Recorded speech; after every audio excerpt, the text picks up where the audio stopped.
Welcome to big TV digital live breaking news చూస్తున్నాం. హైదరాబాద్ శివారు ఇబ్రహీంపట్నంలో దారుణ ఘటన చోటు చేసుకుంది. బీటెక్ విద్యార్థినిపై అత్యాచారానికి పాల్పడ్డాడు driver Ajit.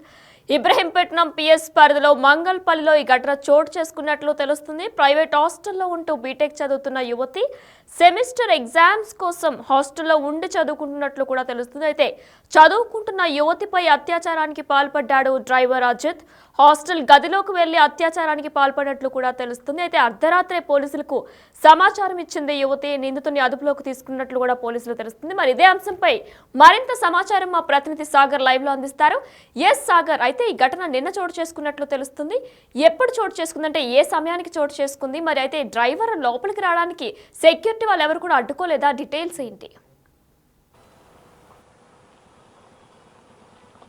ఎస్వినైనా Ibrahimpatnam police station పరిధిలో దారుణం చోటు చేసుకుంది. ఇంజనీరింగ్ విద్యార్థి పైన యువకుడు అత్యాచారం చేసిన ఘటన ఆలస్యంగా వెలుగులోకి వచ్చింది. నిన్న సాయంత్రం ఈ విద్యార్థిని స్థానికంగా ఆదిబట్ల మున్సిపాలిటీ పరిధిలో మంగళంపల్లిలో ఉన్నటువంటి ఓ ప్రైవేట్ హాస్టల్లో యువతి ఉంటూ ఎగ్జామ్స్కు ప్రిపేర్ అవుతుంది. ఆ యువతికి మాయమాటలు చెప్పి, ఎందుకంటే ఈ హాస్టల్ ప్లస్ ఈ రియల్ ఎస్టేట్ సంస్థ ఏదైతే డ్రైవర్ నిందితుడు అత్యాచారం చేసినటువంటి యువకుడు 22 సంవత్సరాల అజిత్ కూడా పోలీసులు గుర్తించారు. అయితే హాస్టల్ ఈ రియల్ ఎస్టేట్ సంస్థ కూడా ఒకటే బిల్డింగ్లో ఉండడంతో ఆయన తరచూ ఆ అమ్మాయిని ఫాలో అవుతూ వేధించేవాడని కూడా పోలీసుల విచారణలో బయటపడింది. అయితే అజిత్ నిన్న సాయంత్రం ఆ అమ్మాయిని కదలికలను అబ్జర్వ్ చేస్తూ హాస్టల్లోనే అఘాయిత్యానికి పాల్పడ్డట్లు కూడా పోలీసులు గుర్తించారు. అయితే నిన్న రాత్రి సమయంలో ఎవరు లేని సమయంలో ఈ ఘటన జరిగినట్లు కూడా పోలీసులు గుర్తించారు. అయితే నిందితుడికి సంబంధించినటువంటి ఘటన జరిగిన వెంటనే రాత్రి యువతి అప్రమత్తమై వెంటనే పోలీసులకు సమాచారం అందించింది. వెంటనే పోలీసులు రంగంలోకి దిగి ఆ డ్రైవర్ ఏదైతే రాఘవేంద్ర రియల్ ఎస్టేట్ సంస్థలో, అయితే ఈ hostel girls hostel Dinakara girls hostel Raghavendra real estate సంస్థ కూడా రెండు ఒకటే భవనంలో ఉండడం, కింద కమర్షియల్గా ఉండడం, పైన హాస్టల్ ఉండడం. సో ఇదే హాస్టల్లో అమ్మాయి చదువు కోసం ఎగ్జామ్స్కి సంబంధించినటువంటి ప్రిపేర్ కావడం, రాఘవేంద్ర అనే రియల్ ఎస్టేట్ సంస్థలో డ్రైవర్గా అజిత్ పనిచేస్తుండడం. సో ఇది అంతా ఒకటే సంస్థలో ఉండడంతో, ఒకటే బిల్డింగ్లో ఉండడంతో దాన్ని ఆసరాగా చేసుకొని గర్ల్స్ హాస్టల్లో చదువుతున్నటువంటి అమ్మాయిల పైన ఈ విధంగా తరచూ వేధించేవాడని కూడా పోలీసుల విచారణలో తెలియంది. అయితే గత రాత్రి అమ్మాయి పైన అఘాయిత్యానికి అత్యాచారానికి పాల్పడ్డటువంటి అజిత్ని అయితే పోలీసులు అదుపులోకి తీసుకొని విచారిస్తున్నారు. యువతిని ఏదైతే అఘాయిత్యం జరిగినటువంటి యువతిని బాధితురాలని స్థానిక ప్రైవేట్ హాస్పిటల్కి తరలించి పోలీసులు ట్రీట్మెంట్ చేపిస్తున్న పరిస్థితి, చికిత్స అందిస్తున్న పరిస్థితి. ఈ నేపథ్యంలో ఈ ఘటనతో అక్కడ స్థానికంగా ఇబ్రహీం పోలీసులు కూడా అప్రమత్తమయ్యారు. హాస్టల్కి సంబంధించినటువంటి పూర్తిస్థాయి వివరాలు, సీసీ కెమెరాలు కూడా స్వాధీనం చేసుకున్నారు. అయితే రాఘవేంద్ర రియల్ ఎస్టేట్ సంస్థ యజమానిని కూడా పోలీసులు విచారించే అవకాశం ఉంది. ఎందుకంటే చాలా కాలంగా ఈ రాఘవేంద్ర రియల్ ఎస్టేట్ సంస్థ యజమాని వద్ద ఈ అజిత్ 22 సంవత్సరాల అజిత్ పనిచేస్తుండగా డ్రైవర్గా పనిచేస్తూ గర్ల్స్ హాస్టల్లో ఉన్నటువంటి అమ్మాయిల పైన కూడా తరచుగా వేధించేవాడని కూడా ఆరోపణలు ఉన్నాయి. గత రాత్రి మాత్రం ఈ అమ్మాయి పైన అఘాత్యానికి పాల్పడడం, అత్యాచారం చేసినట్టుగా కూడా బాధితురాలే స్వయంగా పోలీసులకు ఫిర్యాదు చేయడంతో వెంటనే పోలీసులు రంగంలోకి దిగి కేసు నమోదు చేసుకున్నారు.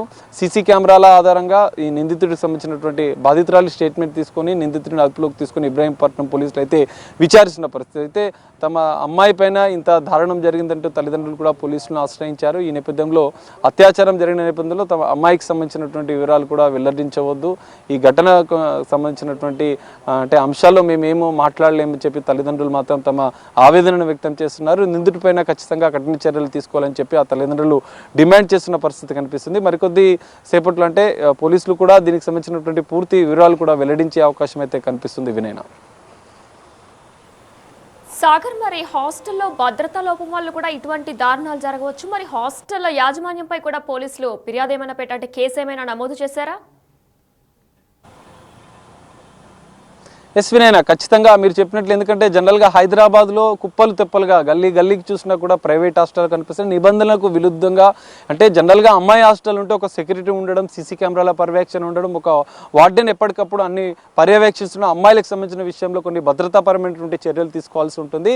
కుప్పలు తెప్పలుగా ప్రైవేట్ హాస్టల్ హైదరాబాద్లో పుట్టుకొస్తున్న నేపథ్యంలో గర్ల్స్ హాస్టల్లో ప్రధానంగా భద్రతా వైఫల్యం ఉన్నట్లుగా కూడా పోలీసులు గుర్తించారు. దినకర హాస్టల్ ఏదైతే ఇక్కడ ఇబ్రాహీంపట్నం పరిధిలో ఉన్నటువంటి ఈ ఆదిబట్ల మున్సిపాలిటీ పరిధిలో పరిధిలో సాయిబాబా దేవాలయం పక్కనే ఈ హాస్టల్ ఉంటున్నట్లుగా కూడా పోలీసులు గుర్తించారు. దినకర హాస్టల్కి సంబంధించినటువంటి యాజమాన్యాన్ని కూడా విచారిస్తున్నారు. ఎందుకంటే భద్రతా చర్యలు లేకపోవడం, ఒక సెక్యూరిటీ లేకపోవడం, నిరంతర అమ్మాయిల విషయంలో ఒక పర్యవేక్షణ లేకపోవడం వల్లనే ఈ దారుణం జరిగినట్లు కూడా పోలీసులు భావించారు.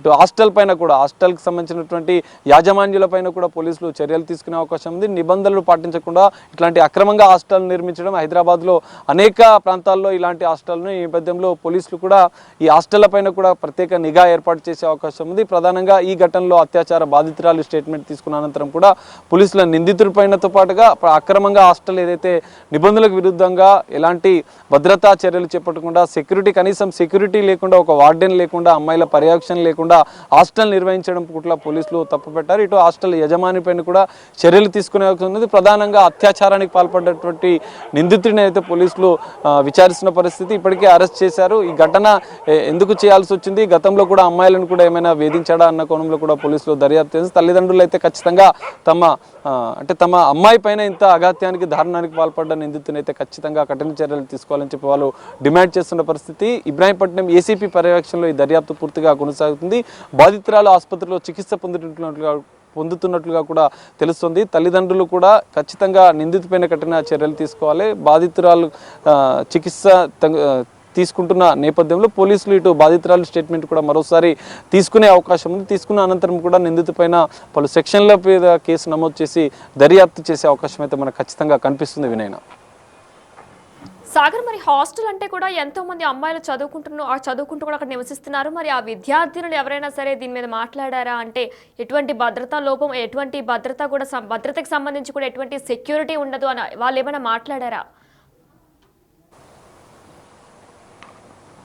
ఎస్వినైనా అంటే ఈ ఘటన పైన అటు అమ్మాయికి సంబంధించిన బాధితురాలు తల్లిదండ్రులతో పాటుగా హాస్టల్లో ఉండే వాళ్ళు, అక్కడ స్థానికులు కూడా ఎవరు స్పందించడం లేదు. ఎందుకంటే ఈ ఘటన నిన్న అర్ధరాత్రి జరగడంతో వాళ్ళు కూడా ఒక్కసారిగా కంగుతున్నారు. పోలీసులు అటు ఈ కుటుంబ సభ్యులు ఎవరైతే ఉన్నారో వాళ్ళు కూడా ఈ అంశాన్ని గోప్యంగా ఉంచుతున్నట్లుగా తెలుస్తుంది. పోలీసులు కూడా దర్యాప్తునైతే చేస్తున్నారు. గోప్యంగా ఎలాంటి వివరాలు వెల్లడించడం లేదు. ఘటన జరిగిందైతే వాస్తవమే, దానిపైన మేము దర్యాప్తు చేస్తున్నాం. ఎవరైతే ఘటనకు పాల్పడ్డటువంటి నిందితుడిని అయితే మేము అదుపులోకి తీసుకొని విచారిస్తున్నాం అన్న విషయాలు మాత్రం వాళ్ళు వెల్లడించారు. తదుపరి దర్యాప్తు పూర్తయిన అనంతరం పూర్తిస్థాయి వివరాలు వెల్లడిస్తామని చెప్పి పోలీసులు తెలిపారు. స్థానికులే కానీ రియల్ ఎస్టేట్ సంస్థకు సంబంధించిన యజమాని కూడా ఇప్పటివరకు ఈ ఘటన పైన స్పందించలేదు. డ్రైవర్ ఈ అఘాయిత్యానికి పాల్పడ్డ నేపథ్యంలో డ్రైవర్ని ఇప్పటికే అదుపులోకి తీసుకోవడం, ఇటు అమ్మాయికి సంబంధించిన బాధితురాలకు సంబంధించినటువంటి స్టేట్మెంట్ తీసుకోవడం, రియల్ ఎస్టేట్ ఎవరైతే యజమాని దగ్గర పనిచేస్తున్నటువంటి ఈ డ్రైవర్ ఆ యజమానిని కూడా పోలీసులు విచారించారు. ఎందుకంటే ఎవరైతే అజిత్కి సంబంధించినటువంటి పూర్తిస్థాయి వివరాలు తీసుకున్నారో హాస్టల్ యజమాని పైన చర్యలు తీసుకునే అవకాశాలు కూడా కనిపిస్తున్నాయి. మొత్తం వ్యవహారం అనేది ఇబ్రాహీంపట్నం పోలీసు స్టేషన్ పరిధిలో జరగడంతో ఒకసారి హాస్టల్లో ఉన్న అమ్మాయిలు కూడా కంగుతున్న పరిస్థితి, కొంత భయాందోళనకు గురైన పరిస్థితి కూడా కనిపిస్తుంది. ఈ నేపథ్యంలో హాస్టల్ పైన కూడా పోలీసులు చర్యలు తీసుకునే అవకాశం ఉంది. ఈ నిందితుడిని అయితే ఇప్పటివరకైతే అదుపులోకి తీసుకుని విచారిస్తున్నారు. దర్యాప్తు పూర్తయిన అనంతరం ఈ కేసుకు సంబంధించినటువంటి పూర్తి వివరాలు కూడా పోలీసులు వెల్లడించే అవకాశం కూడా కనిపిస్తుంది. వినయన right, thanks for the update Sagar. Yes, Big TV digital live లో చూస్తున్నాం. హైదరాబాద్ లో బీటెక్ స్టూడెంట్ పై అత్యాచార ఘటన ఆలస్యంగా వెలుగులోకి వచ్చింది. అయితే అత్యాచారానికి పాల్పడ్డ డ్రైవర్ అజిత్, ఈ ఘటన మొత్తం కూడా ఇబ్రహీంపట్నం పిఎస్ పరిధి మంగళపల్లిలో ఘటన చోటు చేసుకున్నట్లు కూడా తెలుస్తుంది. ప్రైవేట్ హాస్టల్లో ఉంటూ బీటెక్ ఫస్ట్ ఇయర్ చదువుతున్న యువతిపై, సెమిస్టర్ ఎగ్జామ్ కోసం హాస్టల్లో ఉండి చదువుకుంటున్న యువతిపై అత్యాచారానికి పాల్పడ్డాడు డ్రైవర్ అజిత్. అర్ధరాత్రి పోలీసులకి సమాచారం అందించింది వెంటనే యువతి. దీంతో నిందితుడిని అదుపులోకి తీసుకున్నారు పోలీసులు. అయితే హాస్టల్ ఏదైతే ఫస్ట్ ఫ్లోర్లో నిర్వహిస్తున్నారో అదే కింద గ్రౌండ్ ఫ్లోర్లో కూడా రాఘవేంద్ర రియల్ ఎస్టేట్స్ షాప్ ఒకటి కూడా ఉంది. అయితే మీరు బిగ్ టీవీ డిజిటల్ లైవ్లో కూడా చూస్తున్నారు. అయితే ఆ షాప్కి గర్ల్స్ హాస్టల్ కింద గ్రౌండ్ ఫ్లోర్లో రాఘవేంద్ర రియల్ ఎస్టేట్ షాప్ ఒకటి ఉంది. అయితే ఆ షాప్కి సంబంధించిన డ్రైవరే ఈ అఘాయిత్యానికి పాల్పడినట్లు కూడా పోలీసులు దర్యాప్తులో తెలియజేశారు. అయితే మరి ఈ నేపథ్యంలో బీటెక్ ఫస్ట్ ఇయర్ చదువుతున్న యువతిపై కూడా దారుణానికి పాల్పడ్డాడు. అయితే వెంటనే ఆ యువతి అర్ధరాత్రి పోలీసులకి సమాచారం అందించింది. నిందితుడిని వెంటనే అదుపులోకి తీసుకొని పోలీసులు దర్యాప్తు కొనసాగిస్తున్నారు.